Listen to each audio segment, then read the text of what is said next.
eu sou Kate, sou psicóloga e tô aqui para falar um pouquinho com vocês a convite do Simpro a respeito do Setembro Amarelo, de conscientização, prevenção e pós-venção do suicídio, onde a gente abre espaços para discussões, para reflexões, espaços para que seja possível falar do sofrimento humano e da saúde mental, que é tão importante. Ao mesmo tempo em que a gente percebe o quanto é difícil falar de morte, o quanto é difícil por conta da forma como se construiu o conceito de morte. Quando a gente traz, então, o suicídio para a discussão, é importante olhar o que está atrás disso, né? O que está por trás, o que fez com que a pessoa tenha pensado no suicídio como uma solução para aquele sofrimento. E você abrir espaço para isso torna, né, para essa pessoa também a possibilidade de ela poder falar a respeito. Porque cada vez que o sofrimento ele vai ficando interno, né, vai ficando dentro, ele vai crescendo e aí por isso se torna tão insuportável a ponto de essa ser uma solução, de essa ser uma opção. E por isso que é importante que a gente possa ter uma escuta sem julgamento, sem crítica, a gente possa ouvir essa pessoa, trazer esse sofrimento, uma coisa tão íntima dela, tão confusa naquele momento, mas que ela se sinta segura para falar disso, né? Então, por isso, cada vez mais a gente tem investido, né, em falar a respeito. É claro que só um mês, né, o setembro, e a gente simboliza ele, o Setembro Amarelo, não é suficiente para essas discussões, né? É uma simbologia. Nós precisaríamos fazer essas discussões sempre, em todos os ambientes, né, com todos os grupos, para que cada vez mais, né, as pessoas em sofrimento possam fazer uso disso, desses espaços. Quando a gente fala de família, num contexto mais comum, né, de vida social, todos os outros, as outras situações, os outros conflitos, as outras crises, às vezes já é difícil se tocar no assunto, poder dialogar a respeito, então a gente vai criando esse exercício, né, de poder contar com essas pessoas ou de poder mostrar segurança para que a pessoa se abra, né? No caso, a gente pode estar falando das crianças, que elas tenham segurança em dizer delas, em poder dizer que não gosta de alguma coisa, ou de alguma coisa desagrada, ou que fica triste. A educação emocional é muito importante. E nós adultos, né, e profissionais da área, quando a gente promove esses espaços para que possa ser trabalhada essa educação emocional, vai ficando cada vez mais fácil de que a gente traga as pessoas para o diálogo, né? Não precisa ser numa sessão de terapia, né? A terapia, ela é um instrumento para isso, né, para esse alcance. Mas não é somente isso que funciona, tem muitas outras situações que funcionam. Aqui cabe a gente levantar alguns questionamentos, talvez, do porquê que esse tema nos chama tanta atenção, né? Por que falar de suicídio é tão temeroso? Nós não podemos ser indiferentes com isso.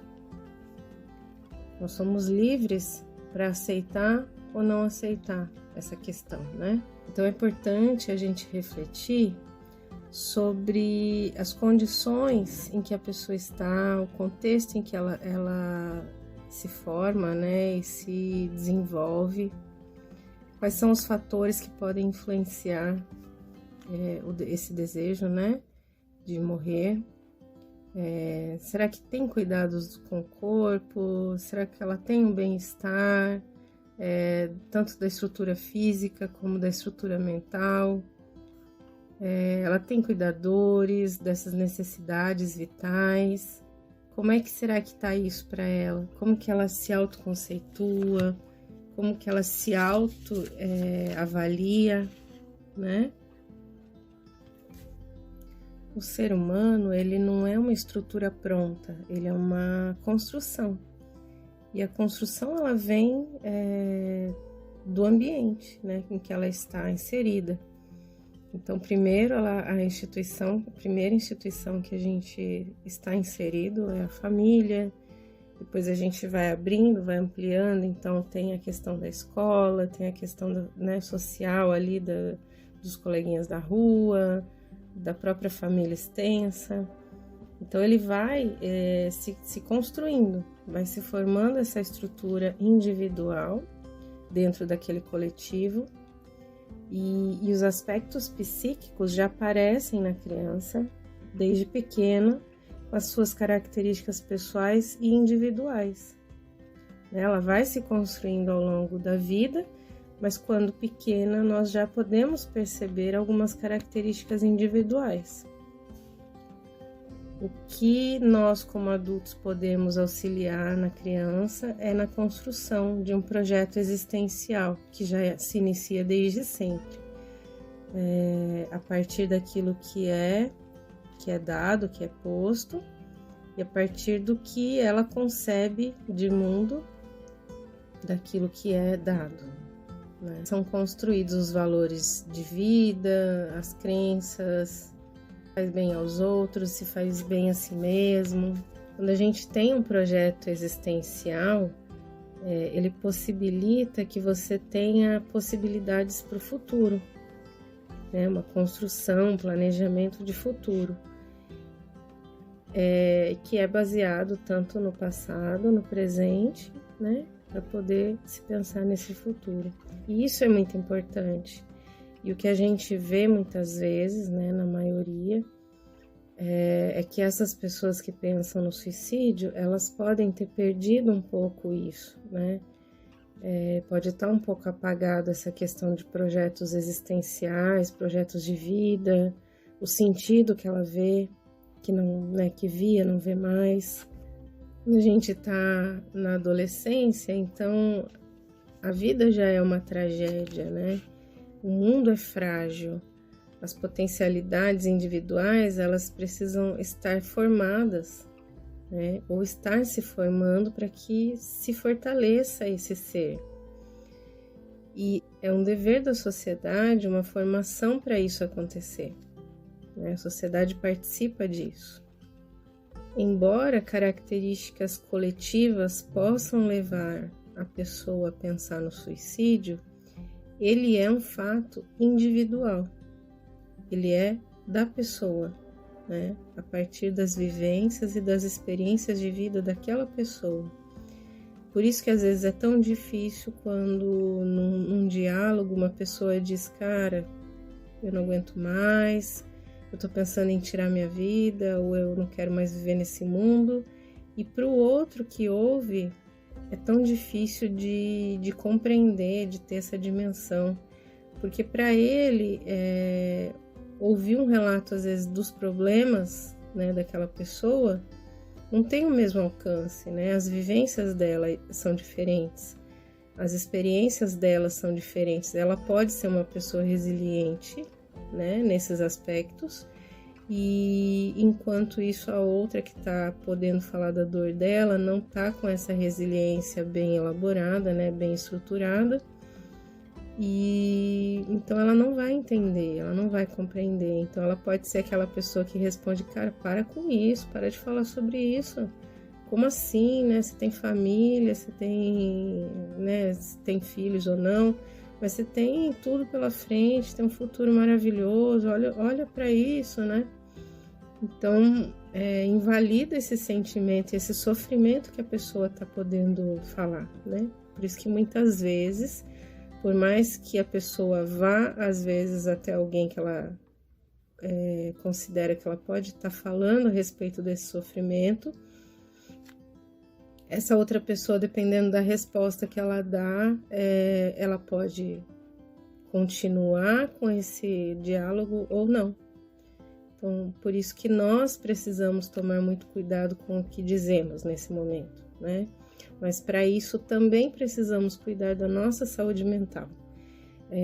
Se eu não compreendo de jeito nenhum uma pessoa pensar em tirar a própria vida, eu tenho que tomar esse cuidado de quando alguém me procurar para falar disso, para eu não colocar os meus julgamentos em cima disso, né?